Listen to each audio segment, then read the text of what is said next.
여러분, 요한계시록을 볼 때 늘 그런 느낌을 가지게 됩니다. 이 책은 제목을 좀 잘못 달았다.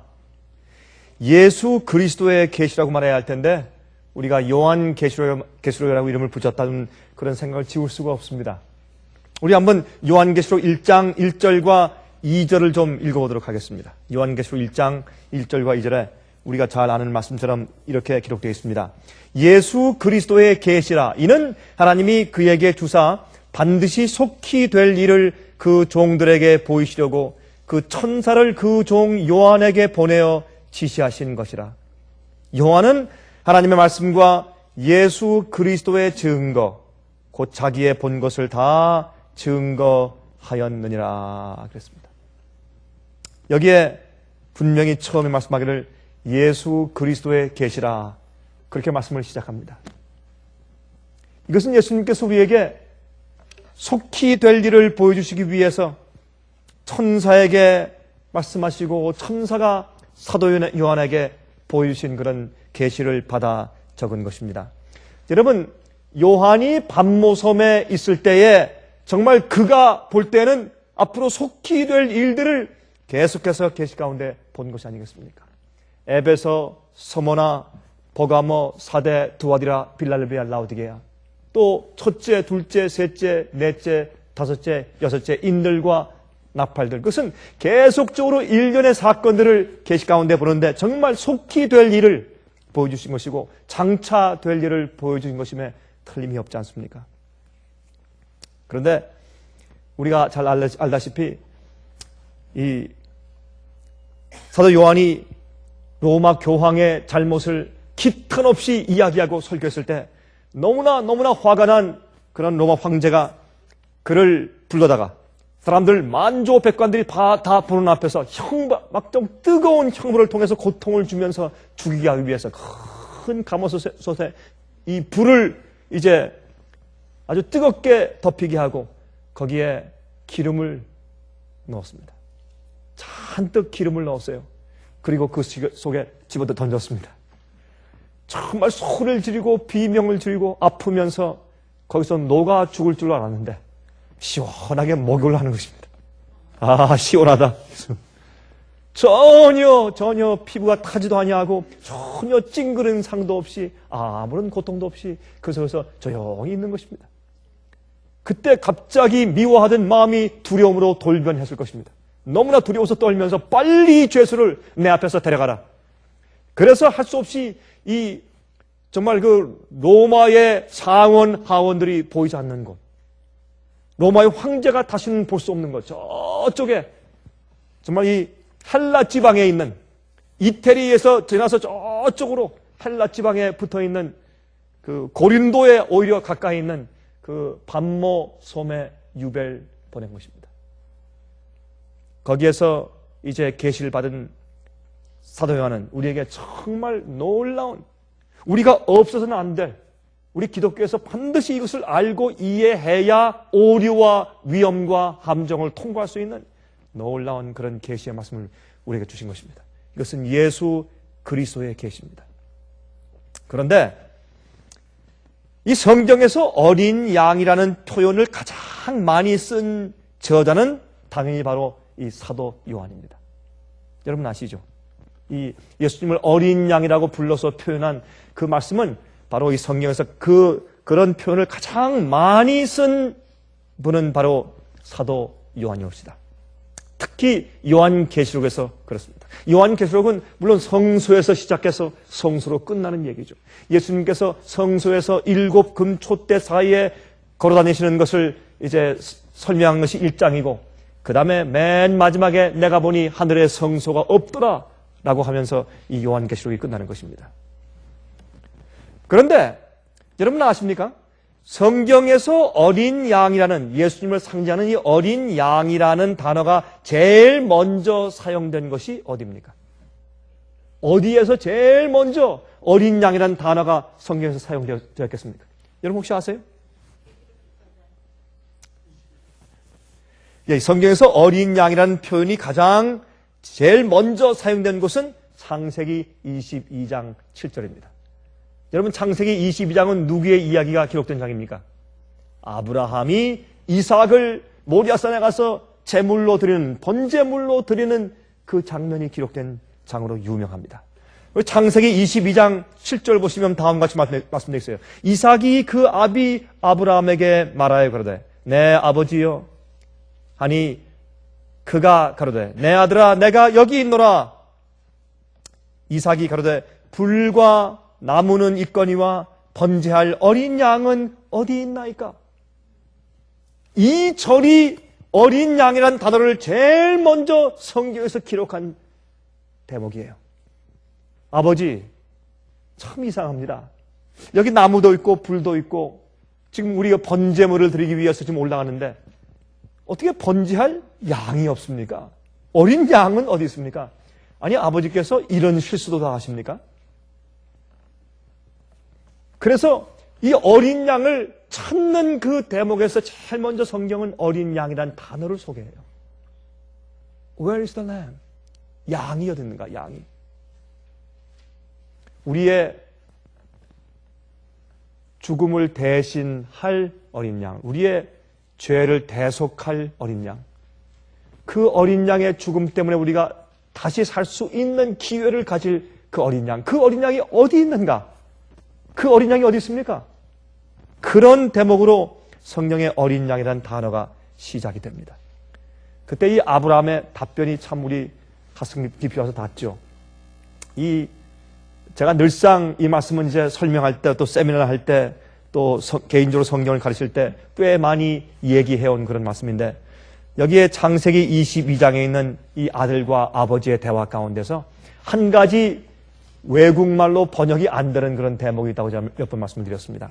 그것은 히브리 말 가운데 있는 그 말인데 이 말은 영어나 한국말이나 중국말이나 어느 나라 말로 또는 헬라어로도 번역이 불가능한 그런 말인데 그것은 깊은 한숨을 짓는 장면입니다. 아들이 아버지에게 묻습니다. 아버지, 불도 있고 나무도 있는데 우리가 번제할 어린 양이 어디 있습니까? 할 때 참 가슴이 메어지는 이 아버지가 좀 머뭇거립니다. 속에서 눈물이 올라오는 것을 참았겠죠? 좀 목이 메이고 침을 삼키고 좀 참고 가만히 좀 있다가 침을 삼키고 난 다음에 울음을 삼킨 다음에 복받치는 그런 그 감정을 삼킨 다음에 아들아, 야훼 이레, 여호와께서 준비하실 것이다. 하나님이 준비하실 것이다. 어린 양을. 그렇게 말하는 그 장면은 우리 마음 가운데 깊은 감동을 주죠.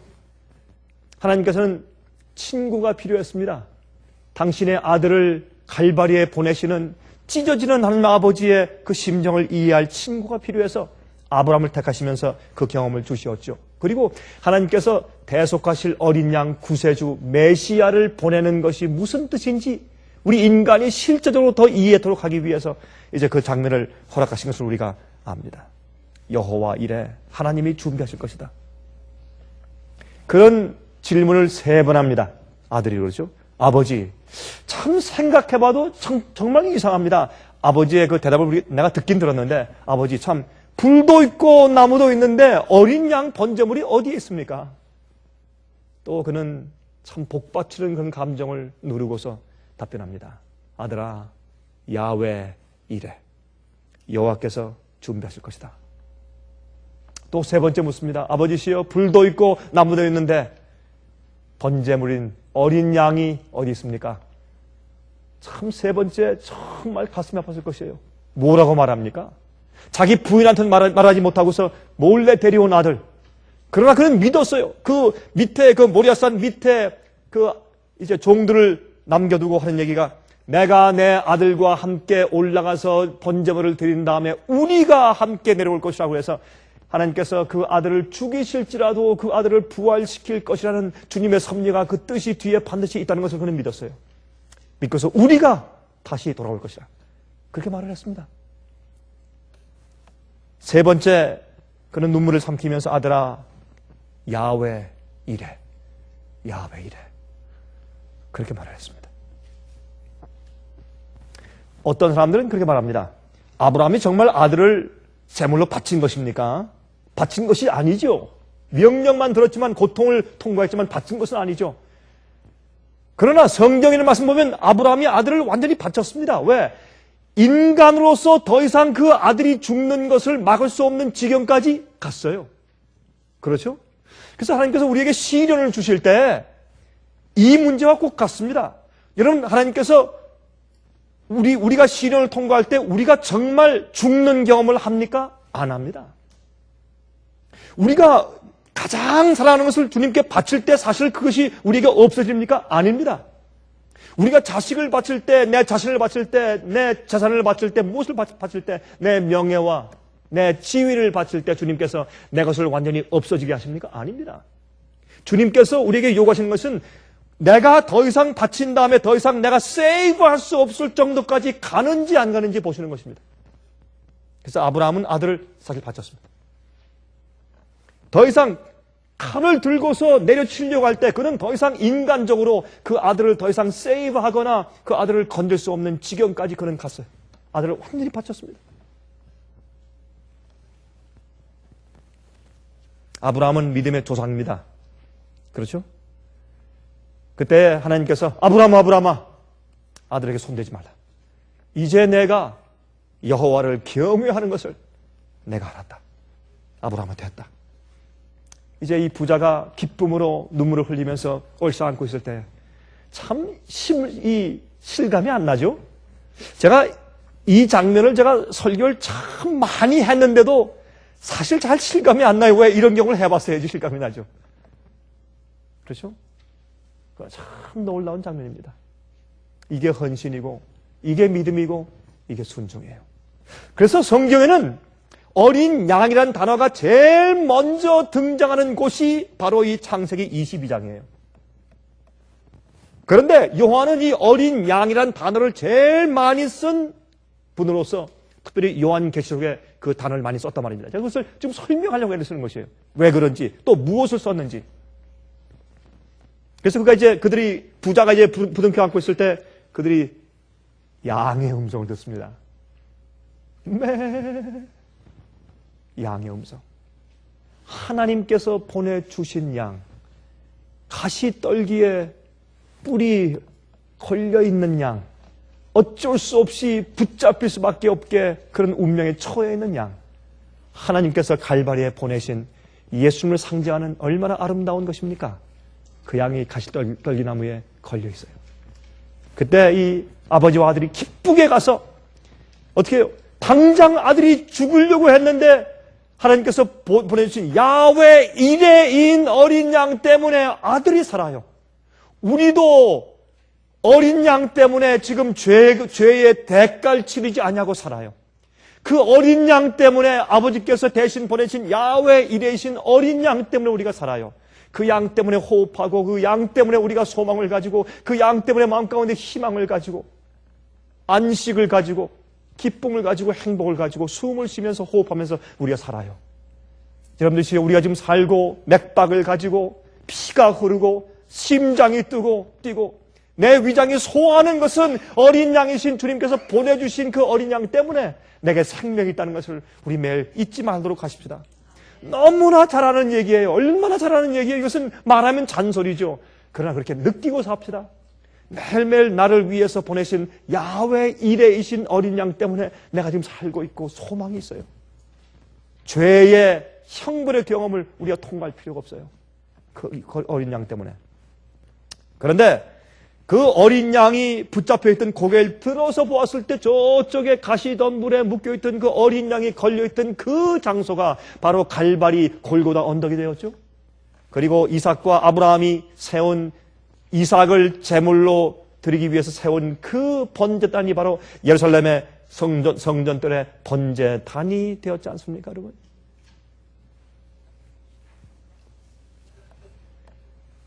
그래서 그때부터 바로 이 창세기 22장 7절에 있는 그 질문부터 시작해서 이스라엘 백성들은 나중에 또 예수께서 오셨을 당시에 유대 사람들까지 계속해서 무슨 질문을 해왔습니까?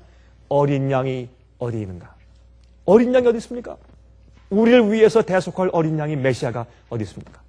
그런 질문이 계속되어 온 것이에요. 그 이후부터 이스라엘 백성들은 하나님의 어린 양을 기다려왔습니다. 나중에 그들이 잘못된 관념을 가지고 유대인들은 말이죠.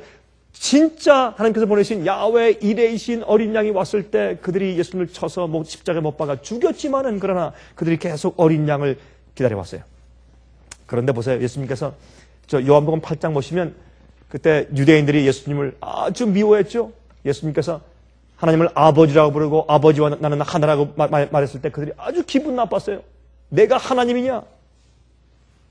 기분 나쁘게 물었습니다. 그때 예수께서 이렇게 말씀하셨죠. 요한복음 8장 56절에 말씀하기를 너희 조상 아브라함은 나의 때 볼 것을 즐거워하다가 보고 기뻐했느니라. 물론 우리가 이 말씀을 이해할 때 이제 아브라함이 이 상수나무 밑에서 어떻게 했습니까? 그 지나가던 나그네 셋을 대접했죠.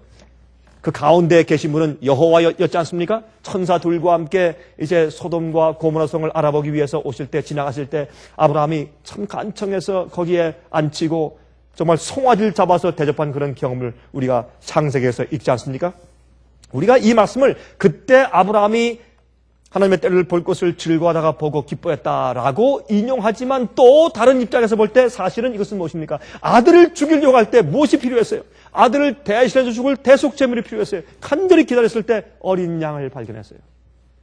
아브라함이 나의 때 볼 것을 즐거워하다가 보고 기뻐했다. 그 어린 양이 너희가 고대하던 그 어린 양이 나야. 그 말씀을 하신 것이에요. 그런데 그들이 그 말을 듣고서 예수님을 돌로 쳐 죽이려고 했습니다. 자, 그런데 하루는 말이죠. 사도 요한이 예수님의 제자가 되기 전에 이상한 말 들었습니다. 여러분, 사도 요한은 원래 예수님의 제자가 되기 전에 누구의 제자였습니까? 침례 요한의 제자였어요. 그렇죠? 침례 요한의 제자였는데 하루는 침례 요한 곁에 있다가 무슨 말씀을 들었습니까? 요한복음 1장 29절에 이튿날 요한이 예수께서 자기에게 나아오심을 보고 가로되 보라 세상 죄를 지고 가는 하나님의 어린 양이로다. 이 얘기를 들었을 때 그는 얼마나 놀랐을까요? 여러분, 지금까지 2000년 동안 기다리던 그 어린 양이 바로 우리 눈앞에 있단 말인가? 너무나 놀랐어요. 너무 놀랐어요. 세상 죄를 지고 가는 하나님의 어린 양이로다. 여러분, 유대인들은 이스라엘 백성들은 말이죠. 그 아브라함의 경험을 통해서 너무나 잘 알았어요.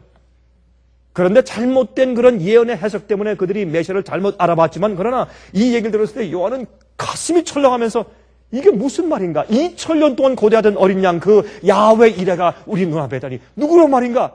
얼마나 당황하고 놀래서 그런 예수를 찾아서 참 그 비집고 나가면서 예수 얼굴 보려고 애를 썼을까요? 그렇죠? 여러분, 그런데 침례 요한이요, 예수님을 하나님의 어린 양이라고 몇 번 불렀습니까? 몇 번 얘기했어요? 2번. 그렇죠? 2번 얘기했는데, 여러분, 요한복음 1장을 가만히 보시면 그 뒤에 그 문맥을 보면 예수님께서 침례 받으시고 난 다음에 침례 받으실 때에 침례 요한이 예수님을 향해서 세상 죄를 지고 하는 하나님의 어린 양이라고 얘기했고, 예수님께서 침례 받고 나서 40일 동안 광야에서 시험 당하시고 돌아오신 다음에 또 예수님을 보고 하나님의 어린 양이라고 또 지목해서 말을 했습니다. 2번 했어요. 침례 요한이 2번 예수님을 손가락을 가리키면서 세상 죄를 지고 오는 하나님의 어린 양이고 바로 저것이 아브라함에게 계시하신 야훼 일의 어린 양이야 라고 말을 했는데 얼마나 그들이 마음이 완악하고 그들이 성령의 음성을 듣지 못했으면 그것을 깨닫지 못하고 예수님을 메시아로 영접하지 못했느냐 말이에요. 참 이상하죠? 요한복음 1장 35절과 36절에 이런 말씀을 했습니다. 또 이튿날 요한이 자기 제자 중 2사람과 함께 섰다가 이 2사람은 요한과 안드레예요. 베드로의 형제 안드레와 요한이 이제 서서 그 말을 들은 것입니다. 제자 중 2사람과 함께 섰다가 요한이 자기 제자 중 2사람과 함께 섰다가 예수의 다니심을 보고 말하되 보라 하나님의 어린 양이로다. 요한과 안드레가 그 말씀을 들었습니다. 얼마나 감동받았겠어요. 그래서 예수님께 나가서 주여 어디 계십니까? 라고 질문했어요. 그때 와서 보라. 그렇게 말씀하신 것을 우리가 잘 알고 있죠. 그래서 사실 이 신약 성경을 말이죠. 예수님을 어린 양이라고 부른 그 장면은 요한복음과 요한계시록에만 나옵니다. 물론 누가복음에도 한번 나오고 사도행전에도 한번 나오지만 그때 이 어린 양은 사실 이 교회에 있는 교인들을 지칭해서 그렇게 쓰여진 말이고 예수님을 어린 양이라고 부른 것은 사실은 요한복음과 요한계시록밖에 없어요. 그 침례 요한이 지목한 것을 그가 들은 것은 깊은 관심을 가지고 어린 양에 대해서 연구하고 성경의 것을 기록한 그런 저자가 되었습니다. 자, 이제 성경 좀 펴십시오. 요한계시록 5장을 다 펴십시오. 요한계시록 5장입니다. 이제 성경을 좀 펴셔서 저와 함께 이제 요한계시록을 같이 좀 읽어보도록 하겠습니다. 요한계시록 5장을 먼저 읽겠습니다. 여기에 어린 양이라고 기록한 부분을 같이 한번 읽으면서 좀 살펴보도록 하십시다. 요한계시록 5장 1절부터입니다. 내가 봄에 보좌에 앉으신 이의 오른손에 책이 있으니 안팎으로 썼고 7인으로 봉하였더라. 또 봄에 힘 있는 천사가 큰 음성으로 외치기를 누가 책을 펴며 그 인을 떼기에 합당하냐 하니 하늘 위에나 땅 위에나 땅 아래 능히 책을 펴거나 보거나 할 리가 없더라. 이 책을 펴거나 보거나 하기에 합당한 자가 보이지 않기로 내가 크게 울었더니 장로 중에서 하나가 내게 말하되 울지 말라. 유다 지파의 사자 다윗의 뿌리가 이기었으니 이 책과 그 7인을 떼시리라 하더라. 내가 또 보니 보좌와 내 생물과 장로들 사이에 어린 양이 섰는데 일찍 죽임을 당한 것 같더라. 7뿔과 7눈이 있으니 이 눈은 온 땅에 보내심을 입은 하나님의 7영이더라. 어린 양이 나와서 보좌에 앉으신 이의 오른손에서 책을 취하시니라. 책을 취하심에 내 생물과 24 장로들이 어린 양 앞에 엎드려 각각 검은 고와 향이 가득한 금 대접을 가졌으니 이 향은 성도들의 기도들이라. 여러분, 이게 무슨 말입니까? 왜 그들이 예수님께 성도의 기도가 가득 들은 그 향이 가득 들은 대접을 바칩니까? 어린 양 앞에 엎드려서 그들이 이 금 대접을 주 앞에 바치고 있어요. 이게 무슨 말입니까? 주님께서 일찍 죽임을 당한 어린 양 아닙니까? 주님의 십자가에 돌아가심과 부활하심과 그 희생 때문에 드디어 우리의 소망이 생겼습니다. 희망이 생겼습니다. 이제 우리 대속이 가능해졌습니다. 주님이시여. 그러므로 우리는 물론이고 우리의 구원은 주님의 희생의 근거에서 우리가 먼저 올라와 있는데 24 장로 그렇죠? 예수께서 부활하실 때 같이 무덤에서 부활한 사람들 아닙니까? 24 장로? 마태복음 27장 예수께서 부활하실 때 그때 무덤 속에 있던 많은 의인들이 성도들이 함께 예수님과 함께 부활했다고 말했습니다. 그 사람들이 하늘에 올라가서 24장로가 되었다고 우리가 많은 분들이 그렇게 동의하고 살고 있습니다. 여기에 예수님께서 그러므로 우리를 대신하시는 대제사장이 되셨기 때문에 그분께 무엇을 바칩니까? 주님이시여 성도들의 죄를 용서해 주시고 그들을 죄로부터 구속해 주십시오 라고 무엇을 바칩니까? 성도들이 기도한 기도를 주 앞에 바칩니다. 드디어 그들의 기도를 대신 아버지께 아뢰어주는 유일한 중보자 제사장으로 주님께서 서시는 광경을 우리가 보게 됩니다. 이때 요한은 예수님을 어린 양이라고 표현해 죽임을 당한 어린 양이라고. 근데 여기에 아버지가 보좌 위에서 오른손에 가지고 있는 책은 이것은 유대인들이 이 말씀을 읽으면 금방 이해하죠. 우리는 잘 모르지만 유대인들이 이 말씀을 읽으면 전 땅 문서 금방 알죠. 이렇게 두루마리가 말려져 있는데 거기에 인이 이렇게 쭉 쳐 있어요. 여기는 7개 인이 있어요. 그것은 증인이 7사람입니다. 어떤 때는 증인이 3사람이면 3인이 쳐 있고 5이면 5개 인이 쳐 있었고 그건 땅 문서입니다. 땅이나 집을 팔 때 이제 그것을 증인할 동네 장로들이 와서 자기의 그 초를 떨어뜨리고 자기의 반지에 있는 도장을 거기에 꼭 찍어서 인을 치는 것이죠. 그렇죠? 이건 땅 문서입니다.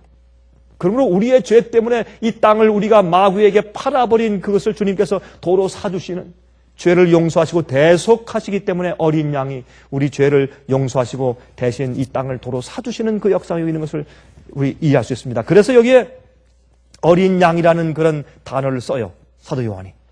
자, 9절부터 새 노래를 노래하여 가로되. 여기는 일찍이 없던 일이에요. 그렇죠?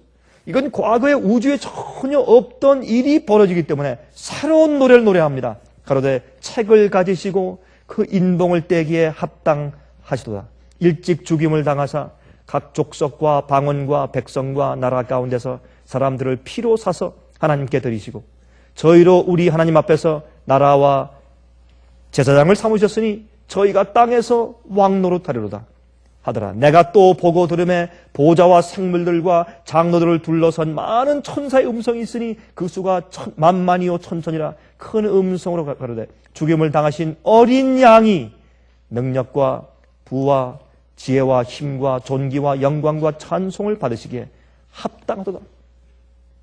이제 온 우주에서 하나님께서 예수님께서 어린 양이 존귀와 영광과 찬송을 영원히 받으시기에 합당하다 하는 찬송을 부르기 시작합니다. 또 내가 들으니 하늘 위에서 땅 위에와 땅 아래와 바다 위에와 또 그 가운데 모든 만물이 가로되 보좌에 앉으신 이와 어린 양에게 찬송과 존귀와 영광과 능력을 세세토록 돌릴지어다 하니 내 생물이 가로되 아멘 하고 장로들은 엎드려 경배하더라. 제가 한번 보니까 말이죠. 이번에 우리가 뉴욕에서 집회할 때 한 분이 와서 이제 저와 함께 이제 그 식사를 하면서 대화를 보니까 그분이 클래식 기타를 치는 분이에요. 전 이제 또 그분이 이 CD를 주워서 한번 들어봤더니 참 아름답게 정말 잘 쳐요. 그런데 제가 이 한 사람을 제가 보았는데 그 사람은 제가 한 번인지 제가 무슨 비디오인지 제가 모르겠어요. 하여튼 어떤 비디오에서 봤는데 어떤 사람은 하여튼 손에 만져지는 무슨 이런 깡통 같은 것이나 철물이나 무슨 선만 있으면 그것을 음악을 해요. 참 신기해요. 하여튼 손에 닿는 대로 뭔만 있으면 그걸 조작하고 해가지고 이게 똥똥똥 뚫으면서 그것을 도레미파솔라시도 이렇게 음계를 만들어가지고 음악을 해요. 깡통이든 밥그릇이든 그 다음에 또 뭐 물잔이든 유리물 글라스든 하여튼 뭔 손에 잡히면 또 무슨 실 같은 하여튼 튼튼한 실만 있으면 손에 잡히면 그것을 전부 다 멜로디로 튜닝 해가지고 노래를 해요. 연주를 해요. 제가 참 신기하게 보았습니다. 그런데 여기 성경에 보니까 누가 찬송을 한다고요? 어린 양을 찬송하는데 누가 찬송한다고요? 만물이. 예? 내 생물이 찬송하면 거기에 24장로가 화답을 하고 14만 4천이 찬송하면 천천만만 천사가 화답을 하고 그러면 또 온 구원받은 모든 성도가 화답할 것이고 나중에 누가요? 모든 미물까지 해, 달, 별들, 은하계들이 돌아가면서 온 만물이 찬송을 하는데 어떻게 해요? 어린 양에게 영광과 찬송이 영원토록 올려갈지어다. 그분은 영광과 존귀와 찬송을 받으시기에 합당하다. 여러분, 이 우주의 가장 적은 입자가 무엇이냐? 그것 때문에 우리는 상관이 없죠. 그게 무슨, 입자가 어떻든지 우리가 무슨 상관이 있어요? 보이지도 않는데. 그런데 이 과학자들, 특별히 물리학자들인 것은 굉장한 학파끼리의 이 투쟁이에요. 논쟁이고. 그것 하나 가지고 논문을 쓴 사람이 하도 많기 때문에. 그런데, 최근에 꽤 사람들한테 인정받는 이 물리학적인 논문이 뭐냐면, 이 우주에서 가장 작은 입자가 이 dot, 점이 아니라 선이라는 거예요, 선. 이렇게 string, 선이에요. 그러니까 긴 이렇게 된 선들이 가장 적은 입자지 동그랗고 하나의 딱 점 같은 그런 것이 아니라는 겁니다. 근데 재미있는 것은 아인슈타인 박사도 그런 얘기를 했어요. 이것은 입자가 아니라 선이다, 스트링이다. 그런데 재미있는 것은 이 우주가 말이죠. 이 우주의 모든 것은 바이브레이트 한데 떤데 이렇게 다 떨리기 때문에 그래서 다 진동하고 살아서 움직인다는 겁니다. 주님께서 창조하신 것은 뭐든지 움직여요. 무기물도 가만히 보면 사실 움직이게 주님께서 창조하신 것 같아요. 전부 다 모든 것이 상당히 선처럼 돼가지고 탁 떠나는 겁니다. 이렇게. 그래서 우리가 기타를 칠 때 아니면 바이올린을 할 때 첼로를 할 때 어떻게 합니까? 징 하면 어떻게 해요? 손이 떨리면서 소리를 내요. 그래서 온 우주가 사실은 노래할 수가 있는 겁니다. 만물이 찬송한다. 지구가 돌 때 움직이는 것은 소리를 내요. 그렇죠? 비행기가 할 때 소리 내요. 그래서 비행기가 사실 말이죠. 비행기를 갖다가 그렇게 하기 어렵지만은 육중한 비행기가 지나가게 하고 또 적은 경비행기가 지나가면 도레미파 솔라시도가 날 수가 있어요. 움직이는 것은 소리를 내니까. 그래서 만물이 앞으로 소리를 낼 것이에요. 하나님께서 창조하신 이 만물은 말이죠. 참 아름다운 조화를 가지고 있어요. 우리 이 얘기는 오래 할 수 없지만 이제 그런 얘기 말씀을 여기 하고 있습니다. 그 다음에 여러분 요한계시록 13장에 가서 보면 또 어떤 말씀이 나오냐면 요한계시록 13장을 가서 보세요. 요한계시록 13장을 보시면 13장 8절 죽임을 당한 어린 양의 생명책의 창세 이후로 농병되지 못하고 이 땅에 사는 자들은 다 짐승에게 경배하리라. 자기가 하나님의 말씀과 요구대로 전적으로 바치고 굴복하여 번제를 드릴 때, 번제는 무엇입니까? 여러분 레위기 1장에 번제 얘기가 나오죠. 번제는 성소 봉사 제도를 설명할 때 제일 먼저 레위기에서 1장에 등장하는 것이 번제의 경험이에요. 번제는 그 제물을 갖다가 어떻게 합니까? 그 머리 위에 죄를 고한 다음에 그 번제물을 그 양이나 염소를 죽이지 않습니까? 그리고 가죽을 벗깁니다. 그것은 우리의 더러운 누더기 같은 우리의 의의 옷을 벗는다는 것을 의미하죠. 예수 그리스도의 의의 옷을 입고 싶다는 우리의 믿음을 표현하는 것입니다. 그 다음에 배를 째지 않습니까? 위에서 아래로 짠 다음에 그것을 버립니다. 그래서 내 속에 주님이시여 내가 죄를 고백했지만 아직도 내 생애와 내 마음 가운데 숨겨져 있는 죄가 혹시 있으면 그것까지 주님 가져가십시오. 내가 죄를 더 이상 내가 가져 있기를 원치 않습니다, 주여. 그것이 번제입니다. 주님, 내가 주 앞에 굴복하지 않은 어떤 것이 있습니까? 어떤 의도가 있습니까? 어떤 소원이 있습니까? 어떤 세상에 어떤 것들이 있습니까? 주님, 다 가져가십시오. 내 배를 쭉 짠 다음에 그것을 벌린 다음에 그 속에 있는 모든 오장육부 전부 다 잘라서 냅니다. 내 생애 가운데 있는 모든 부분들을 주 앞에 전부 다 바치는 의미 아니겠습니까? 그 다음에 그것을 물에 씻습니다. 물은 성령을 상징하고 또한 진리를 상징합니다. 그러니까 주님의 진리, 성령의 역사와 주님의 진리의 말씀에 근거해서 그 말씀대로 내 생을 개혁하는 것입니다. 거기에 내 생에 잘못된 것을 다 씻어버리는 것입니다. 그리고 전부 다 토막을 내서 그 번제물을 순서대로 번제단 위에 놓고서 불에 태우는 것입니다. 그것이 번제입니다.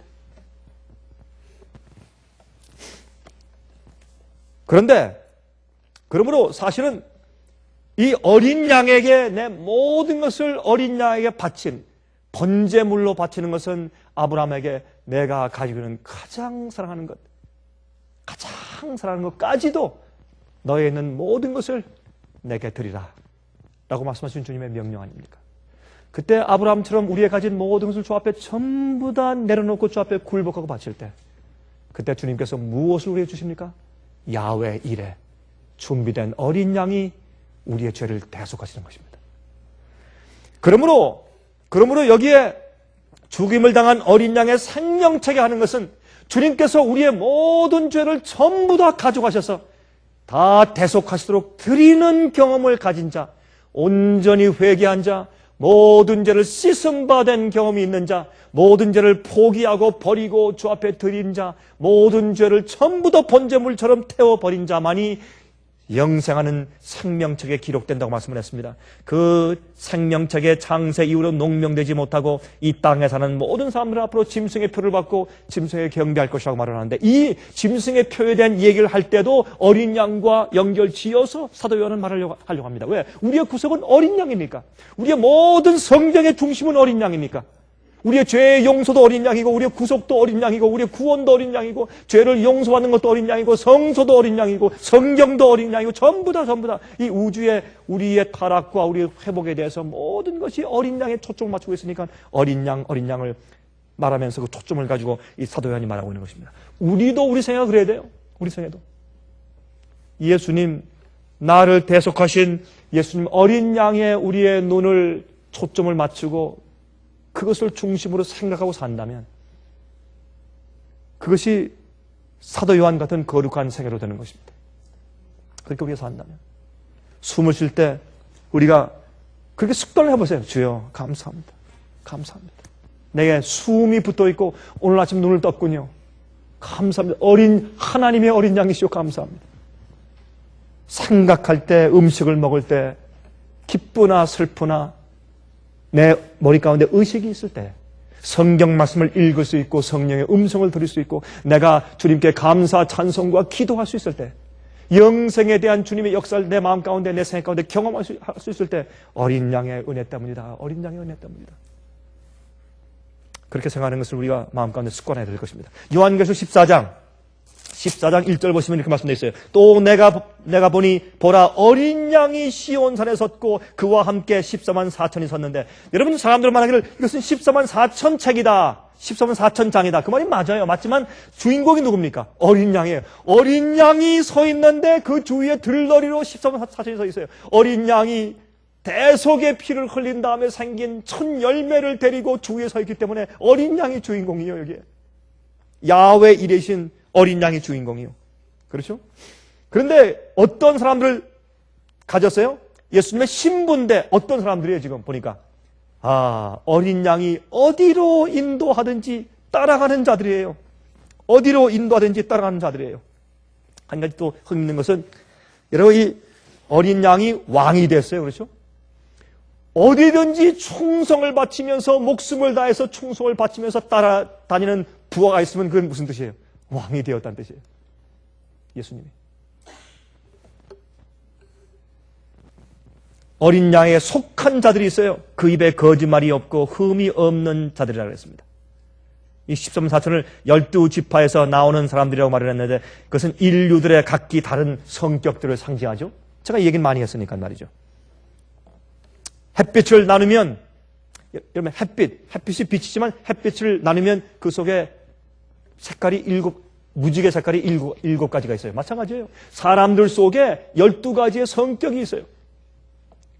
그 속에서 주님께서 각각 그 성격들을 구속하시는 역사를 설명하기 위해서 각 지파에서 나오는 14만 4천이라고 성경은 설명하고 있는 것입니다. 요한계시록 15장 보세요.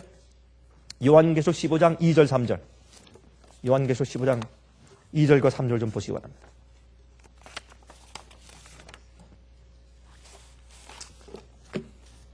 또 내가 보니 불이 섞인 유리 바다 같은 것이 있고 짐승과 그의 우상과 그의 이름의 수를 이기고 벗어난 자들이 유리 바닷가에 서서 하나님의 검은 고를 가지고 하나님의 종 모세의 노래 어린 양의 노래를 불러 가로되 주 하나님 곧 전능하신 이시여 하시는 일이 크고 기이하시도다.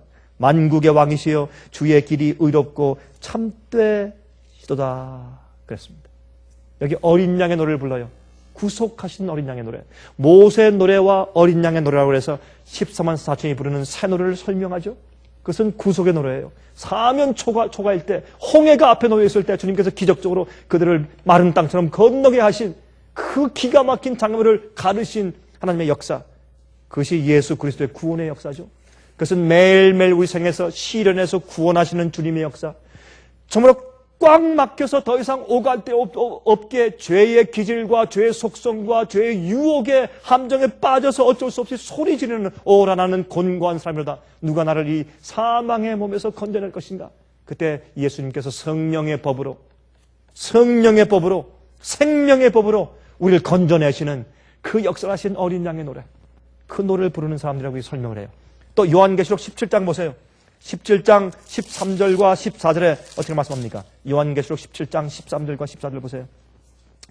이렇게 말했어요. 저희가 한 뜻을 가지고 자기의 능력과 권세를 짐승에게 주더라. 근데 이 마지막에 전쟁하는 이 장면에서 그 예언을 하면서, 계시에 대한 예언을 하면서 뭐라고 말합니까? 어린 양이란 말을 또 써요. 그렇죠? 어린 양이란 말은 전쟁에 쓸 수 없는 얘기예요. 그런데 이 모든 이 요한계시록의 마지막 사건들을 요한계시록에서 지금 표현하면서 사도 요한이 자꾸 어린 양 하는 것은 장군 미가엘 그렇게 말하지 않고 어린 양 하는 것은 뭐냐면 우리가 승리하는 것도 누구 때문에? 어린 양 때문에. 우리가 죄에서 용서받는 것도 누구 때문에? 어린 양 때문에. 우리가 대속의 경험을 하는 것도 어린 양 때문에. 우리가 시련에서 용기를 얻고 희망을 가지고 우리가 거기서 풀려나는 것도 어린 양 때문에. 어린 양 때문에. 그 말씀을 강조하고 있어요.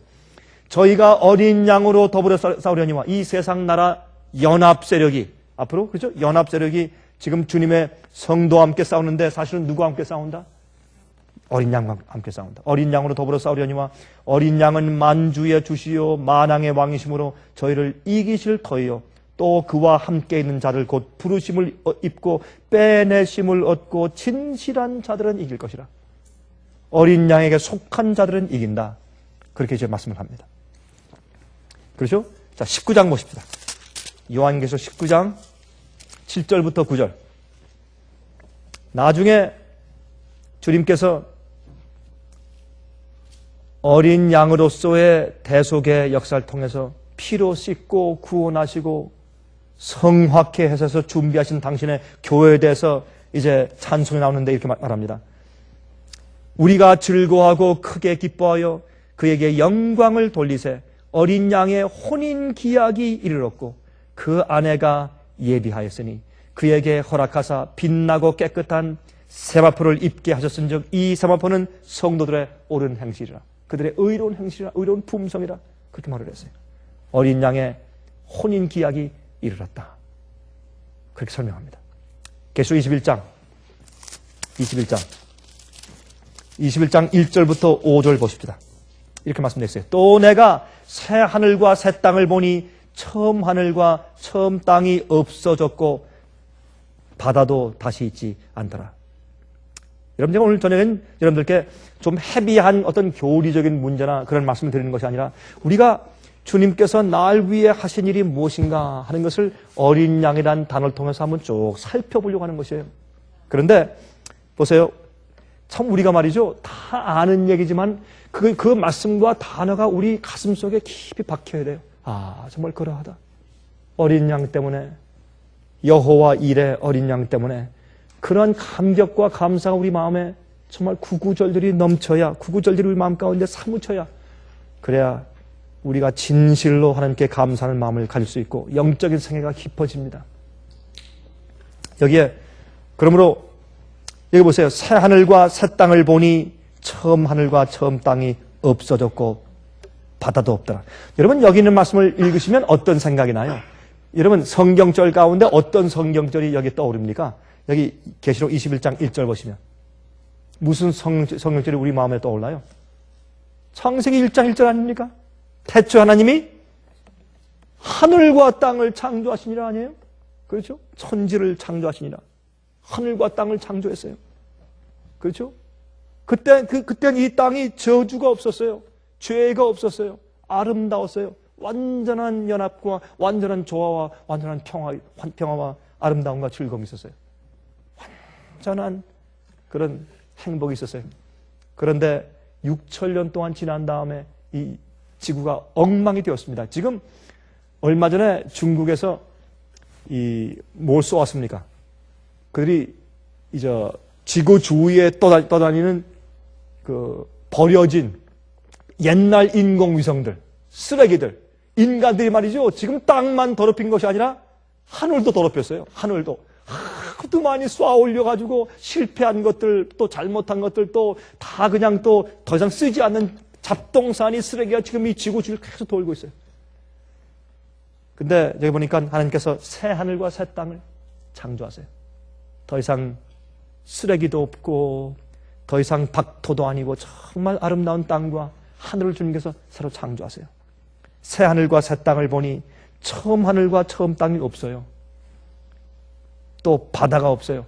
여러분, 이 바다가 없다는 것은 우리가 두 가지를 이해할 수 있는데 하나는 뭐냐면 노아 홍수 때 그 당시에 산은 뭐 지금처럼 가파르게 큰 산은 아니었겠지만 그래도 그 당시에 있던 산 가운데 아라라산에 제일 높은 고지가 있었던 그 아라라산도 덮을 정도로 물이 창이됐으니까 그렇게 큰 물이 지구를 가득 채우면서 그냥 큰 바람에 그냥 회용도를 쳤으니까 얼마나 굉장한 그런 일이었어요. 그렇죠? 그냥 소용돌이 치면서 돌았으니까 아마 지구의 핀 곳이나 여러분 저기 요즘에는 제가 이거 신문에 보니까 이제부터 그랜 캐년에 구경 가는 사람들은 실제로 그랜 캐년을 이렇게 내려다볼 수 있는 그런 유리로 된 그런 길을 만들었다 그러죠? 그렇죠? 유리로. 이제 두껍게, 그래서 이제 자동차가 지나가도 깨지지 않을 정도로 아주 두꺼운 유리로 다 볼 수 있게 사람들이 지나갈 수 있도록 그렇게 만들었다는 얘기를 제가 신문에서 제가 기사를 보았습니다. 옛날 그 그랜 캐년 같은 걸 주님께서 만드신 것이 아니죠. 그렇죠? 이 큰 물이 잡아 돌면서 그 엄청난 황폐를 놓았어요. 아마 노아가 정말 창이란 물이 쓴 다음에 나중에 남아서 그 방주에서 나왔을 때 그는 깜짝 놀랐을 거예요. 그렇게 아름다운 땅을 보았다가 그 땅을 보고 그는 얼마나 마음 가운데 통곡했겠습니까? 야, 여기서 어떻게 살까? 도대체. 그러나 이 계시 가운데 보니까 내가 새 하늘과 새 땅을 보니 누구 때문에? 어린 양 때문에. 어린 양이 잃어버린 낙원을 회복해 주시는 것을 강조하기 위해서 어린 양을 이렇게 계속해서 이렇게 말을 해나가요. 어린 양 때문에. 그래서 우리가 사실은 영원토록 존귀와 영광과 찬송을 받으시기에 합당합니다라고 하나님의 어린 양의 앞으로 찬송을 드릴 것이. 또 내가 보매 거룩한 성 새 예루살렘이 하나님께로부터 하늘에서 내려오니 그 예비한 것이 신부가 남편을 위하여 단장한 것 같더라. 내가 들으니 보좌에서 큰 음성이 나서 가로되 보라 하나님의 장막이 사람들과 함께 있음에 하나님이 저희와 함께 거하시리니 저희는 하나님의 백성이 되고 하나님은 친히 저희와 함께 계셔서 모든 눈물을 그 눈에서 씻기심에 다시 무엇이 없고 사망이 없고 애통하는 것이나 곡하는 것이나 아픈 것이 다시 있지 아니하리니 처음 것들이 다 지나갔음이라. 보좌에 앉으시니가 말씀하시되 보라 내가 만물을 새롭게 하노라 하시고 또 가라사대 이 말은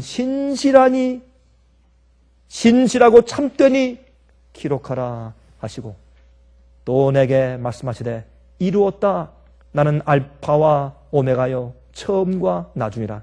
내가 생명수 샘물로 목마른 자들에게 값없이 주리니 이기는 자는 이것을 유업으로 얻으리라 그랬습니다. 자, 좀 우리 하나 좀 볼까요? 여러분 죽음이 더 이상 없다 그랬죠? 죽음이 없다. 근데 이 앞에 보면 하나님께서 우리와 함께 장막을 치신다. 하나님께서 우리와 함께 거하신다. 여러분 히브리 말로 거한다라는 그 단어가 무슨 단어인지 혹시 여러분 기억하세요? 제가 한번 몇 번 말씀드린 적이 있는데 우리가 잘 아는 히브리 말 가운데 하나예요. 거한다. 그런 게 히브리 말로 무슨 말이에요? 혹시 기억하시는 분 있습니까?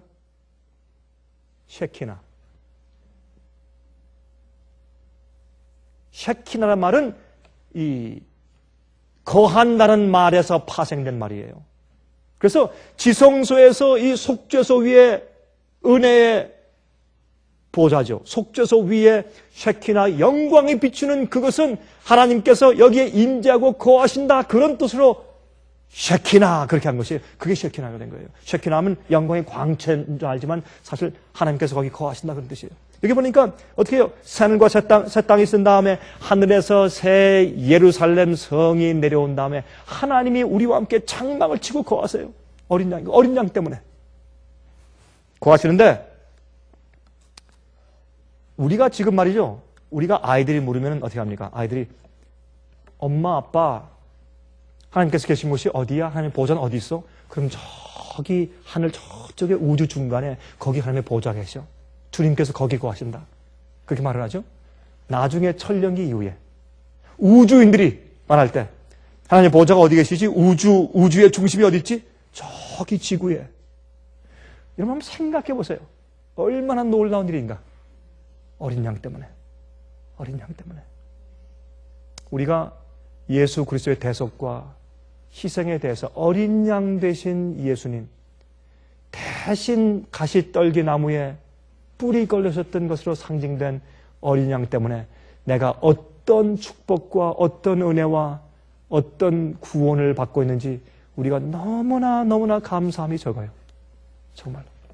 너무나 감사함이 적어요. 어린 양. 그래서 이 요한계시록을 기록할 때 어린 양 때문에 그렇게 강조를 하는 것으로 저는 느껴집니다. 제가 계속 이 말씀을 읽으면서 요한계시록에서 어린 양이신. 여러분 우리가 여기 보면 모든 눈물을 그 눈에서 씻기심에 다시 사망이 없고 애통하는 것이나 곡하는 것이나 아픈 것이 다시 없다. 이것들은 죽음이 없기 때문에 딸려오는 것이죠. 죽음이 없으면 그렇죠. 죽음이 없다. 그게 무슨 말이에요? 죽음이 없으면 두려움도 없고 슬픔도 없고 스트레스도 없고 그렇죠? 죽음이 없다면 죽음이 없으면 더 이상 아무런 피곤함이 없어요. 죽음이 없다면 두려울 것도 없고 또 이 성경에 보니까 밤이 없어요. 왜요? 어린 양이 빛 되시니까 어린 양이 햇빛이니까 밤이 없어요. 그래서 가끔 전 그런 생각을 해봅니다. 사람이 죽지 않고 밤이 없으면 그 많은 시간 동안 우리가 무슨 일을 할까? 무엇을 할까? 참 여러분 상상해 보십시오. 얼마나 놀라운 그런 시간들을 우리가 경험하게 될 것인지. 밤이 없는데 여러분 아무리 피곤해도 아무리 배가 고파도 피곤하면 아무리 좋은 음식을 갖다 줘도 먹고 싶은 마음이 없어요. 그렇죠? 근데 사람이 피곤하지 않고 밤이 없어서 잠을 자지 않고 죽지 않고 영원히 사는데 얼마나 우리가 할 일이 많고 배울 일이 많겠습니까? 참 제가 이걸 생각하면 참 하나님께서 우리에게 베푸신 기업이 얼마나 큰가 하는 것을 우리가 상상할 수가 있어요. 우리가 사실 상상할 수가 없는 것이죠. 5차원의 세계. 가끔 우리가 이런 생각을 하죠. 이 낙엽이 없다. 꽃잎이 지지 않는다. 그러면 우리가 꽃을 꺾어가지고 방에 갖다 두었을 때 그 꽃은 어떻게 될까? 계속 영원히 그 꽃이 살까 안 살까? 우리가 상상이 안 돼요. 우리가 하늘에 올라가서 주님께서 우리가 도무지 이해할 수 없는 놀라운 것을 준비해 놓은 것을 우리가 그때 가서 이해하게 될 것입니다. 아, 얼마나 놀라울까? 무궁무진한 기쁨과 행복, 그리고 새로운 배움과 새로운 일거리들. 그래서 우리가 아마 그럴 거예요. 여러분과 제가 하늘에 올라가서 좀 같이 이렇게 지내다가 다른 사람 만날 사람들이 너무나 많아가지고 그분들을 만나고 교제하고 또 우주 여행을 하고 돌아와서 어휴 참 오래간만이요. 참 오래간만이요. 가만히 있어 봅시다. 우리 얼마 만이지? 한 1300년 만이네. 아마 이럴 거예요. 안 그렇겠어요? 영원히 사니까 상상이 안 돼요. 이 큰 기업의 축복이 누구 때문에? 어린 양 때문에. 대속하신 어린 양 때문에. 여러분, 우리가 우리가 남을 용서하기 위해서는요, 그 사람이 나한테 저지른 잘못을 내가 수용해야 내가 용서할 수 있어요. 그 사람이 나를 때렸을 때 그 때린 것을 얻어맞는 것을 내가 참고 얻어맞은 다음에 내가 당신을 용서해요. 그 사람이 나쁘게 저지른 것을 내가 감수해야 용서가 가능해요. 그렇죠? 이것을 조금 또 다른 말로 바꿔본다면 이럴 수는 없지만은 만약에 우리가 다른 사람을 죽였어요. 그러면 죽임을 당한 사람이 어떻게 해요? 살인자를 용서해 줘야 돼. 그것은 뭐예요? 자기가 죽음을 감수해야 돼요. 그 다음에 용서할 수가 있어요. 그래서 또 이 용서는 말이죠. 이 세상을 창조하시고 사람을 만드시고 법을 만드신 하나님께서 그 죄의 책임을 대신 지셔야 합니다. 천사가 할 수 없어요. 하나님, 여호와만 할 수 있어요. 그래서 예수님을 여호와 하나님과 동등된 분으로 말하지 않는 것은 그것은 큰 오류요.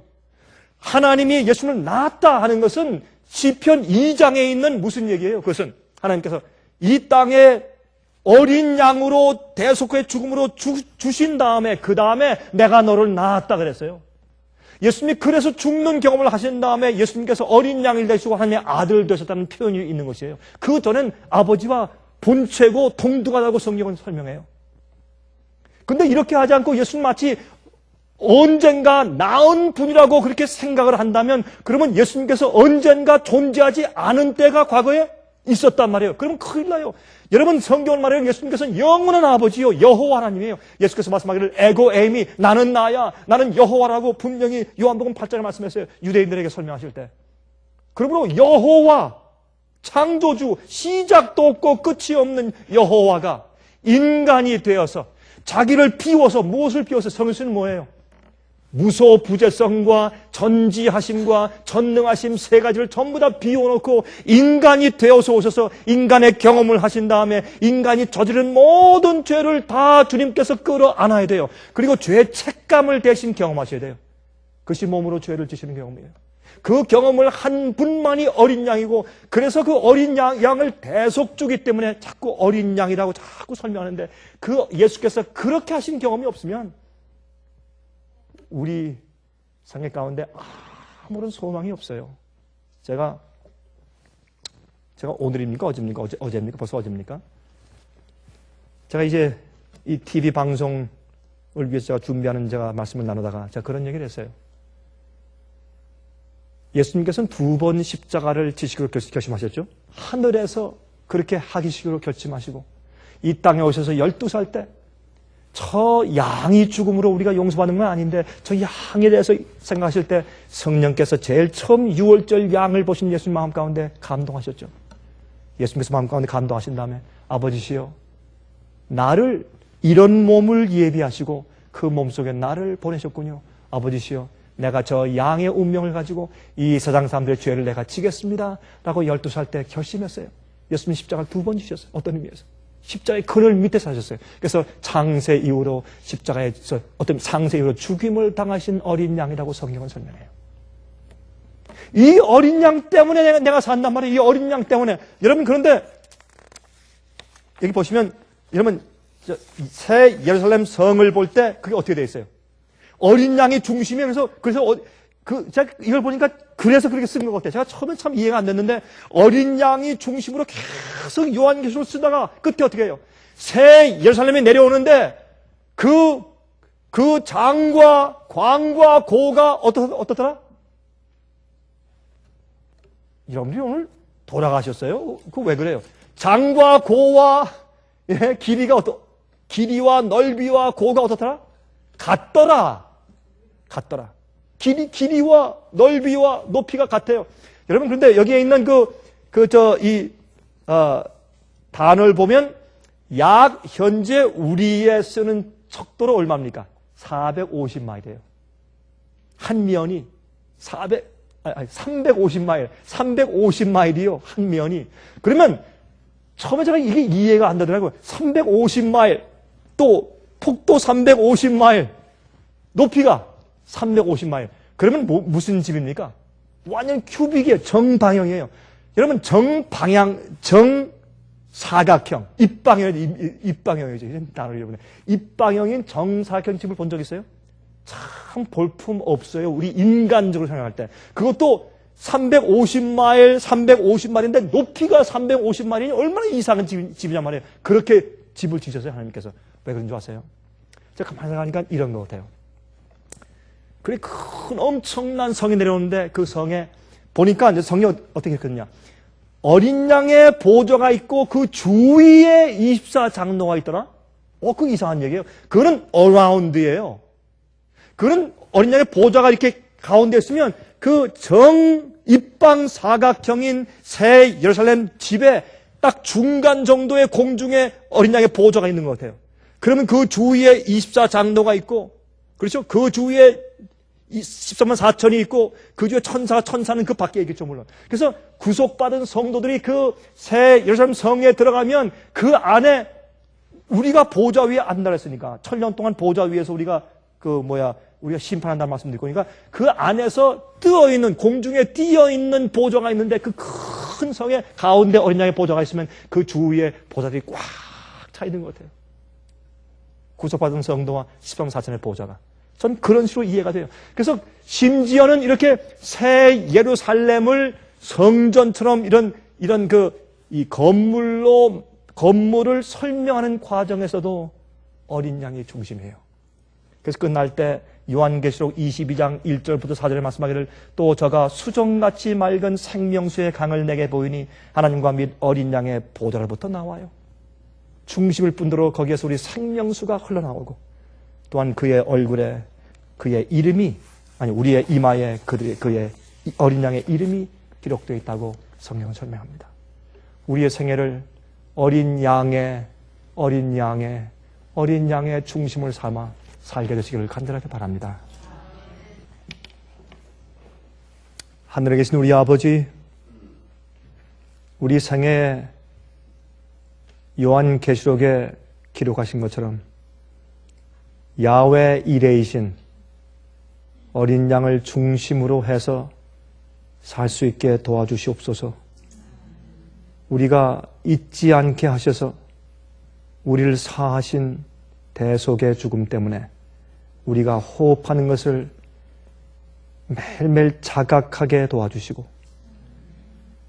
우리의 음식을 먹음과 기력을 얻음과 우리가 살 수 있음과 하늘의 소망을 바라볼 수 있음과 우리가 성경 말씀을 가지고 우리 가슴에 끌어안고 감사할 수 있음과 우리가 하나님을 아버지라고 부를 수 있음과 우리의 피가 돌고 우리의 다리가 움직이고 우리 두뇌가 사고하고 분석해서 진리를 이해할 수 있는 모든 것들이 하나님의 준비된 어린 양 때문에 이런 큰 생명의 특권과 구원의 경험이 있다는 것을 늘 상기하게 도와주시옵소서. 아버지, 저희는 감사할 줄 모르는 사람들입니다. 우리가 죄의 결과가 너무나 크기 때문에 우리 두뇌가 완악해지고 우리의 마음이 참으로 주 앞에 감동이 적은 사람들로 변해버렸습니다. 우린 6천년 역사 가운데서 가장 마음이 둔한 사람들입니다. 그 세대에 우리가 살고 있습니다. 주여, 저희를 불쌍히 여기셔서 7 눈을 가졌다고 표현된 성령께서 온전한 역사를 저희 마음 가운데 베푸사 하나님의 은혜로, 예수 그리스도의 은혜로, 그 은혜로 내가 여기에 있고 살고 있다는 것을 늘 감격하는 마음으로 주 앞에 헌신하게 도와주시옵소서. 주님이시여, 저희 마음속에 주님께서 어디로 인도하시든지, 어린 양이 어디로 인도하시든지 어린 양께 너무 감사함으로 어디로 인도하시든지 따라가는 그러한 주님의 백성들 되게 축복하시기를 살아계신 예수 그리스도의 귀하신 이름을 의지하여서 간절하게 기도합니다. 아멘. 은혜 많이 받으셨습니까? 지금까지 들으신 이 생애빛 예배 설교는 간절한 마음으로 진리를 찾는 분들과 정직한 양심으로 말씀을 받아들이고 언제나 진실이 무엇인지를 생각하는 그리스도인들을 위한 말씀입니다. 주변 가족들이나 친지들 중에 말씀을 사모하고 순결한 신앙을 갖기 소원하는 분들이 계시면 저희 생애빛 예배 설교 테이프를 소개해 주시기 바랍니다. 매주 원하시는 분들의 가정으로 직접 배달되는 생애빛 예배 설교는 개인의 신앙 부흥이나 소규모 그룹 예배를 위하여 비디오와 오디오 카세트 테이프, DVD, CD로 제작되었습니다. 생애빛 예배 설교 테이프를 원하시는 분들은 1-877-704-1004번으로 전화하여 신청하시면 됩니다. 그럼 다음 시간까지 안녕히 계십시오.